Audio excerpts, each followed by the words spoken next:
আমরা কি এতই ভাইরাল হয়ে গেলাম যে গ্রাম থেকে মানুষ দেখা করতে আসতেছে? আর আরাফাতদের বাড়ি চেঞ্জ করার টাইমে জিহাদ 20 টাকা পরে পেল। আসসালামু আলাইকুম বন্ধুরা, ইসমি Tamim, welcome to my new blog. তোমরা তো ভালো করেই জানো আরাফাতরা এখানে আর থাকবে না, তো ওই বাসায় চলে যাবে। তো এই কারণে আমরা আরাফাতকে সাহায্য করার জন্য আরাফাতের নানির বাসা থেকে ভ্যানটা নিয়ে নিলাম, একটু তাদের বাসার কিছু জিনিস নিয়ে যাওয়ার জন্য। এক রুমে কিছুই নাই, একটা ফ্রিজ বাদে, আর ওই রুমে মনে হয় কিছু জিনিস আছে। এই রুমের জিনিসগুলা আমাদের আঙ্কেল নিয়ে গেছে, আর আমরাও কিছু জিনিস নিয়ে যাইতাছি ওই বাসায়। তো দেখা হবে ওই বাসা যাওয়ার পথে। আর আমার ক্যামেরাম্যান একটু আসতে লেট করে ফেলছে। তো ফাইনালি আমরা মেন রোডে উঠে গেছি। তো যাইতে তাও আমাদের 20 মিনিটের মতন লাগবে। ভিডিও কাইটা কুইটা আমাদের 20 মিনিট হয়ে গেছে। আর এই ভ্যানের ড্রাইভার কিন্তু আমাদের সাব্বির ভাই। সাব্বির ভাই বলতেছে খালি ওদেরই ভিডিও করবি, আমার ভিডিও করবি না। তাই সাব্বির ভাইয়ের কাছে চলে আসলাম। আমার ক্যামেরাম্যান ম্যানি ব্যাগ ইউজ করে, কিন্তু ম্যানি ব্যাগে 1 টাকাও নাই। साला ये दुख का खत्म नहीं होता बे। তাই ওকে বললাম মন টন খারাপ করিস না, টাকা একদিন আসবেই। সঠিক বলেছেন। এই কথা শোনার পরে আমার ক্যামেরাম্যান স্বাধীন একটু খুশি হয়ে গেল।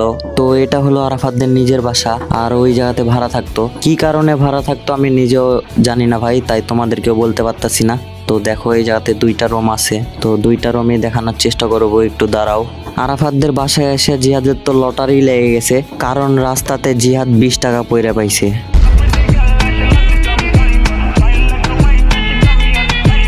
আমরা সবাই কাজ করছি, আর আমাদের ক্যামেরাম্যান শিয়ানা পাবলিক সে সবার ভিডিও করতেছে, মানে দেখাইতেছে যে হ্যাঁ আমিও ভিডিও করতেছি, আমিও একটা কাজ করতেছি। बड़ा हरामी हो बेटा। আমাদের দেখাবি না যা খেলবো না। আমার ক্যামেরাম্যানের পিছনে ভাই বান্দরের হাড় লাগানো আছে, দেখো কোন জায়গা থেকে ভিডিও করে। গেট খুলছি আমাদের বাড়ি, আমাদের বন্ধুর বাড়ি সবাই চলে এসছে। যাও সবাই ঢুকো ঢুকো ঢুকো সব ঢুকো। দেখতে পাচ্ছেন গাইস, দেখুন আমরা আচ্ছা, আমি আছি। সামনে এই তো শুয়ে পড়ি। এটা কি ভাই? তো এক দেখা দেখি আমি দেখেন এটা টয়লেট রুম, আসো শুয়ে পড়ো। বলতে সাব্বির কি যেন বলছে। এটা টয়লেট রুম, এটা রান্নাঘর, এটা রান্নাঘর। এটা আমার বন্ধুর ঘর। আমার বন্ধুর বাড়ি তো দেখলা, এখন বন্ধুর বাড়ির জানালা দিয়ে প্রাকৃতিক দৃশ্য দেখো।